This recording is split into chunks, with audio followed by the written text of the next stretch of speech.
There was a moment in America when spending big didn't just feel normal. It felt smart. It felt strategic. It felt like you were finally stepping into the life you were supposed to have. You weren't being reckless. You weren't being irresponsible. You were upgrading. A bigger house meant you were winning. A brand new SUV meant you were protecting your family. A six-figure kitchen renovation meant you were investing in your future. Luxury vacations weren't indulgent, they were experiences. 0% financing wasn't debt, it was leverage. And for a few years, the system seemed to reward every single one of those decisions. Home prices kept climbing. Stock portfolios ballooned. Crypto minted overnight millionaires. Refinancing cut monthly payments. Stimulus checks padded savings accounts. It felt like momentum was permanent. Then something shifted. Quietly at first. Then all at once. Today, across suburbs, cities, and small towns, a strange conversation is happening behind closed doors. People aren't bragging about what they bought anymore. They're wondering if they made a mistake. Not because the things are ugly. Not because they suddenly hate comfort. But because the emotional high wore off and the financial weight didn't. Let's start with housing. Between 2020 and 2022, America experienced one of the most aggressive housing frenzies in modern history. Ultra-low interest rates made borrowing feel cheap. Remote work expanded buying power. People fled dense cities for space. Bidding wars became normal. Waiving inspections became normal.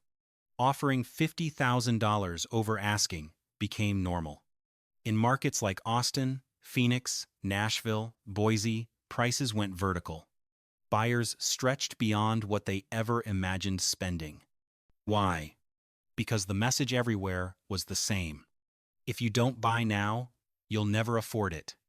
Fear of missing out became stronger than financial caution. And when you combine fear with cheap money, you get explosive decisions. But cheap money doesn't last forever. As inflation surged, the Federal Reserve began hiking rates aggressively. Mortgage rates jumped from around 3% to 7% and beyond in a short period of time. Suddenly, the same house cost hundreds, sometimes over $1,000 more per month. Home values in overheated markets cooled.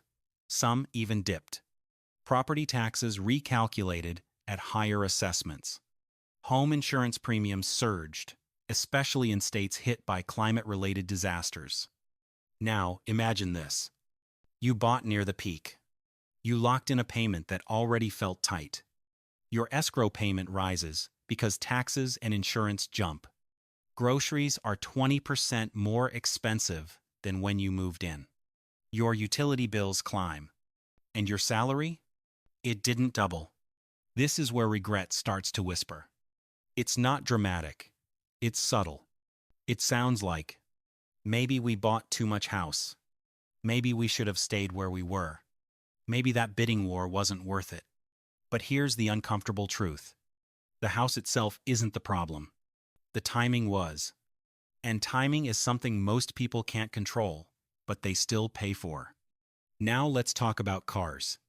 If housing was competitive, the auto market was chaotic. Supply chain disruptions, chip shortages, dealership markups, it created a perfect storm. Cars that once sold below MSRP were suddenly selling thousands above it. And people still signed. Why? Because transportation isn't optional in most of America. Because waiting lists were months long. Because everyone said prices would keep rising. Because financing for 72 or even 84 months made the payment manageable. That word manageable is dangerous. A $950 monthly car payment doesn't feel extreme when your income is stable, your savings are healthy, and inflation feels temporary. But fast forward. Used car values have cooled. Interest rates on new auto loans are significantly higher. Insurance premiums have surged nationwide. Maintenance on tech-heavy vehicles is expensive. And that manageable payment? It now competes with higher rent, higher groceries, higher childcare, and higher credit card interest. The car still drives perfectly, but emotionally, it feels heavier. Then there's the credit card story. During the pandemic, many households built up savings, stimulus checks, and reduced spending created cushions. But inflation slowly eroded that cushion. As everyday costs climbed, credit cards filled the gap. Not for luxury yachts, for groceries, for medical bills, for flights home, for furniture after moving. Balances climbed, interest rates climbed, even faster. And here's the psychological twist. When you swipe, the pain is delayed. When the statement arrives with 24% APR, the pain is concentrated. People who once felt financially confident now feel squeezed from all sides. Fixed costs are high, variable costs are unpredictable, and flexibility is shrinking. This isn't about reckless overspending. It's about a system that encouraged stretching and then tightened. For years, leverage looked intelligent. Now leverage feels risky. And the emotional shift is profound. Because regret isn't just about money. It's about identity. It's about realizing that the life you upgraded into may not feel as secure as you imagined. And that realization can be deeply unsettling. This is only the beginning of the story. Because what's happening now isn't just financial. It's psychological. And it's changing how Americans think about success itself. The financial pressure is only half the story. The deeper shift is psychological. For years, spending wasn't just about comfort, it was about identity. The house wasn't just a place to live. It was proof you made it. The car wasn't just transportation. It was proof you were progressing. The luxury vacation wasn't just rest. It was proof your hard work paid off. In modern America, consumption became a language. And everyone was speaking it fluently. Social media amplified it. Scroll through Instagram. Scroll through TikTok. Scroll through YouTube. You'll see renovated kitchens, backyard pools, destination weddings, designer nurseries, luxury SUVs with red interiors. You rarely see the financing behind it. You rarely see the second job. You rarely see the anxiety. There's a term in psychology called hedonic adaptation. It means humans quickly adjust to new circumstances, even positive ones. That dream house? After 6 months, it's just your house. The new car smell fades. The upgraded appliances become normal. But the payment remains extraordinary. This is where regret deepens. Because people begin to realize something uncomfortable. The excitement was temporary. The obligation is permanent. And when economic conditions tighten, that imbalance becomes impossible to ignore. Let's talk about lifestyle inflation. During the hiring boom of 2021 and early 2022, wages surged in certain sectors, especially tech, finance, remote corporate roles. People saw 20%, even 30% salary increases. Suddenly, upgrading felt justified. Better apartment, more expensive neighborhood, higher-end gym, food delivery instead of cooking, premium streaming subscriptions, monthly software tools, upgraded wardrobes. It wasn't one massive purchase. It was dozens of small escalations. Individually, each felt reasonable. Collectively, they built a fragile structure. When layoffs hit, particularly in tech and media, the structure shook.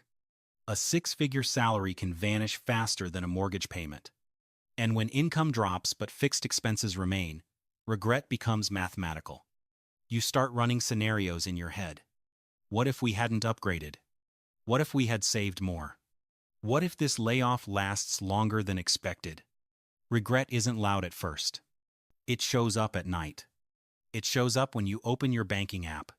It shows up when you hesitate before filling up your gas tank. And there's another layer. Many Americans made decisions assuming stability. But stability itself has changed. Industries that once felt untouchable have seen waves of layoffs. Corporate loyalty has weakened. Pensions are rare. Healthcare is tied to employment for millions. So, when you lock yourself into high fixed costs, mortgage, car loan, private school tuition, subscriptions, you are implicitly betting on stability. When stability weakens, that bet feels dangerous. This is why downsizing is quietly trending. Not dramatically, not as a headline crisis, but as a behavioral shift. People are selling larger homes and moving into smaller ones. Families are relocating to lower-cost states. Young professionals are taking on roommates again. Used car demand remains strong compared to new. More households are cooking at home instead of dining out. These aren't signs of collapse. They are signs of recalibration. Because people are starting to value something that felt boring during the boom years. Flexibility. Flexibility means lower fixed costs. Flexibility means cash reserves. Flexibility means the ability to walk away from a toxic job. Flexibility means sleeping at night. And sleep has become more valuable than granite countertops. There's also a generational divide emerging. Millennials were told to chase homeownership as the ultimate milestone. Many did, often stretching financially to do it. Now some feel stuck between high mortgages, student loans, childcare, and aging parents. They're squeezed from both directions. Gen Z is watching carefully. They've seen housing volatility. They've seen crypto booms and busts. They've seen layoffs hit high-paying tech jobs. And many are more skeptical of large, long-term commitments. Rent longer. Avoid long auto loans. Build side income streams. Stay mobile. The American dream isn't disappearing. It's evolving. For decades, success was measured in visible assets. Now, increasingly, it's measured in optionality. Can you pivot careers? Can you survive 6 months without income? Can you relocate if necessary? Can you say no? These questions weren't central during the expansion years. Now they are. But here's where it gets even more interesting. Regret isn't always destructive. Sometimes it's clarifying. When someone sells an oversized home and moves into something smaller, they often describe a strange feeling. Relief. When someone trades in a luxury SUV for a reliable used sedan and cuts their payment in half, they describe freedom. When someone pays off a high-interest credit card, they describe lightness. It's almost as if the insane purchases weren't just financial burdens. They were psychological ones. Because every large payment carries an invisible weight. It reduces choices. It narrows margins. It increases dependence on steady income. And in a volatile economy, dependence feels risky. So, what we're witnessing isn't just regret. It's a cultural shift away from blind expansion. And this shift is forcing a bigger question. If bigger isn't automatically better, what is? That's where the story gets even more complex. Because this isn't just about individuals. It's about the system that encouraged them. And what happens when that system cools down? To really understand what's happening, we have to zoom out. Because individual regret doesn't appear in a vacuum. It's connected to the broader system, the incentives, the messaging, the economic environment that shaped decisions in the first place. For over a decade, America operated in an era of cheap money. After the 2008 financial crisis, interest rates stayed historically low. Borrowing was encouraged. Growth was prioritized. Asset prices steadily climbed. If you bought a home in 2012, you likely saw massive appreciation. If you invested in stocks during the 2010s, you were rewarded. If you refinanced your mortgage, your payment often dropped. The lesson people absorbed consciously or not was simple. Leverage works. Borrowing isn't dangerous if asset prices keep rising. Stretching is smart if income trends upward. Then the pandemic hit. And, instead of contraction, the system injected massive liquidity. Stimulus checks, expanded unemployment benefits, business loans, mortgage forbearance, student loan pauses. Suddenly, Households had cash buffers. Meanwhile, supply chains broke. Goods became scarce. Demand surged. Asset prices accelerated even faster. Homes soared. Used cars appreciated something almost unheard of historically. Stocks climbed aggressively. Crypto exploded into mainstream conversation. It created a powerful psychological signal. Everything goes up. And when people believe everything goes up, risk tolerance expands. Stretching feels justified. Overpaying feels temporary. Large purchases feel strategic. But markets don't move in straight lines forever.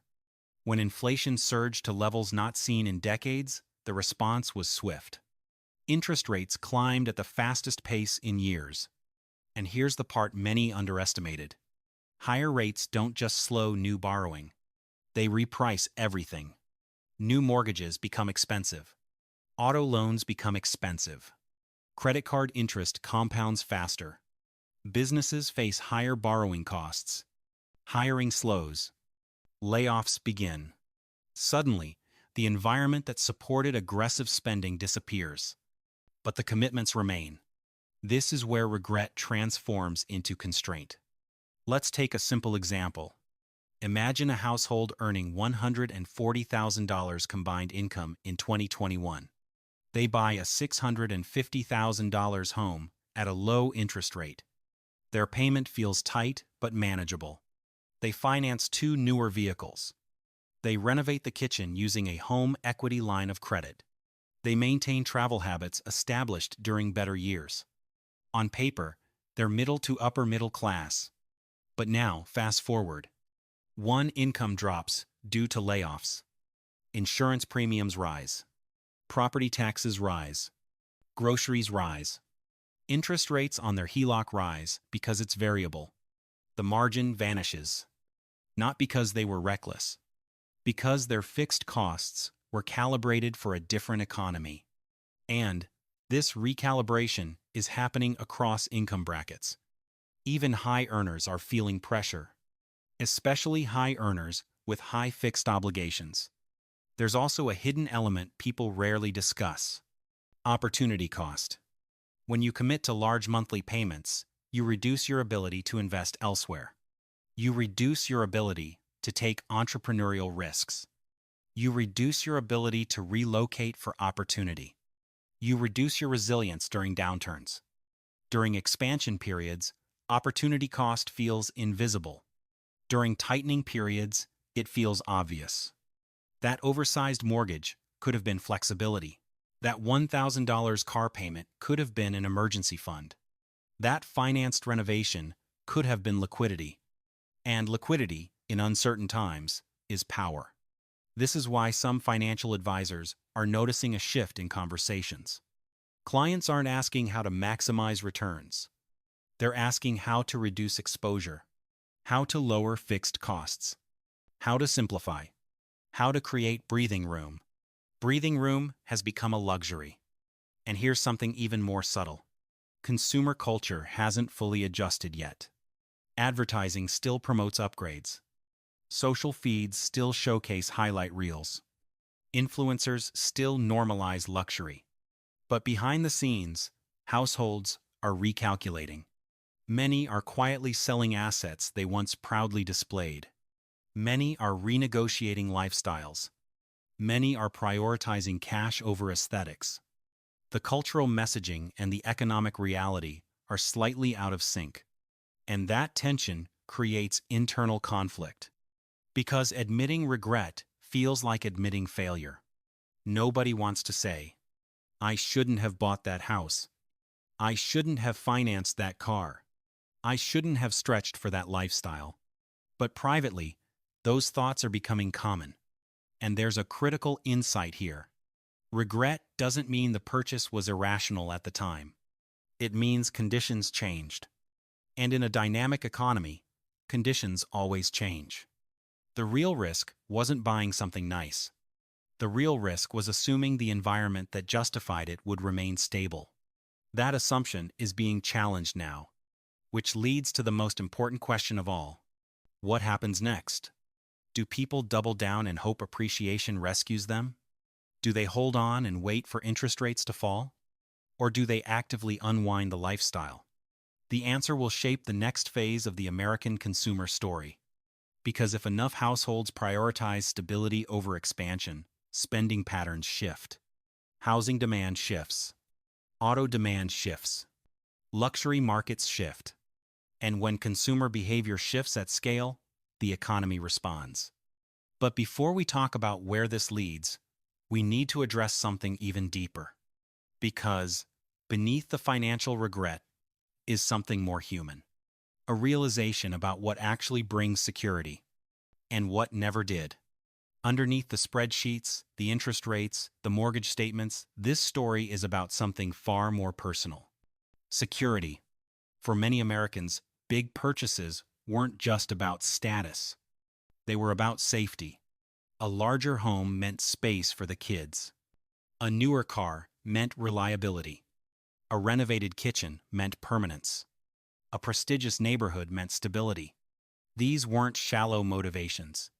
They were deeply human ones. In uncertain times, people reach for things that feel solid. And nothing feels more solid than ownership. But here's the paradox. Ownership can create stability, or it can create fragility. It depends on how it's structured. When fixed costs are low relative to income, ownership feels empowering. When fixed costs stretch income to the limit, ownership feels like exposure. Over the past few years, many households unknowingly crossed that line. Not dramatically. Gradually. One upgrade at a time. And now they're confronting a realization that's uncomfortable but powerful.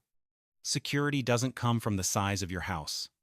It comes from the margin in your budget. It doesn't come from the badge on your car. It comes from the flexibility in your decisions. For years, consumer culture equated growth with success. Bigger salary, bigger house, bigger lifestyle. But growth without buffer is brittle.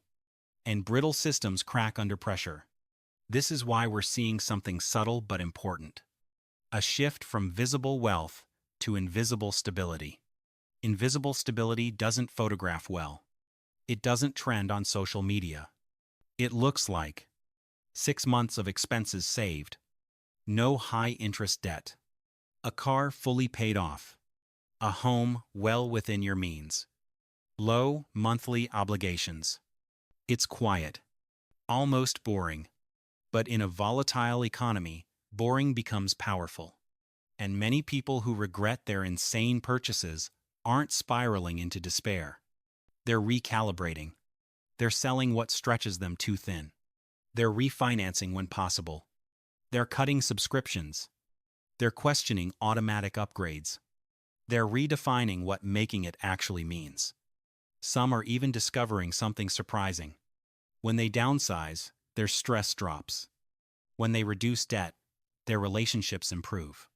When they stop chasing constant upgrades, their time expands. Because every large financial commitment demands attention. And attention is finite.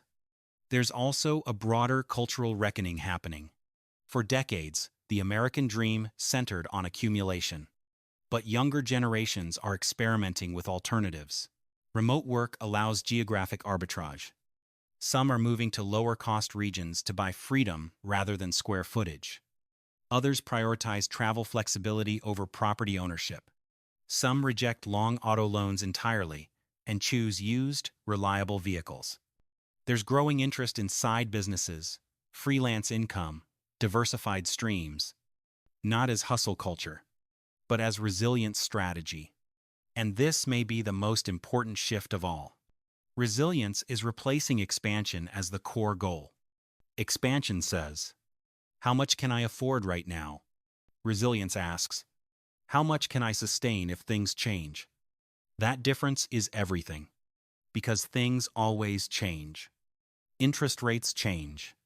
Industries change. Governments change. Markets change. Health changes. Life changes.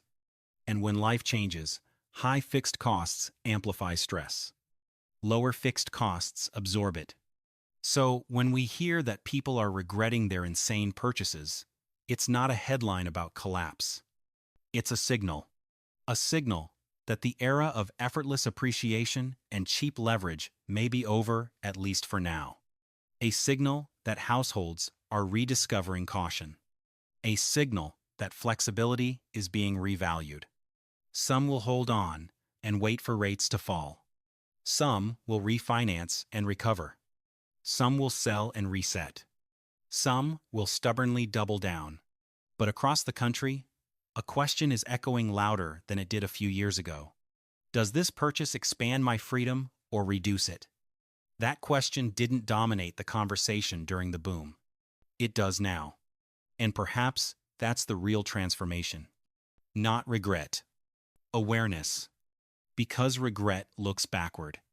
Awareness looks forward. Awareness says, maybe the biggest win isn't owning the most. Maybe it's owing the least. Maybe success isn't measured in square footage. Maybe it's measured in breathing room, in optionality, in peace. The American dream isn't disappearing. It's being redesigned. And for many, that redesign begins with an uncomfortable but clarifying admission. The things we thought would make us feel secure sometimes made us feel trapped. And once you see that clearly, you start buying differently. You start deciding differently. You start defining success differently. And that shift, quiet, personal, widespread, may shape the next chapter of the American economy far more than any single interest rate decision ever could.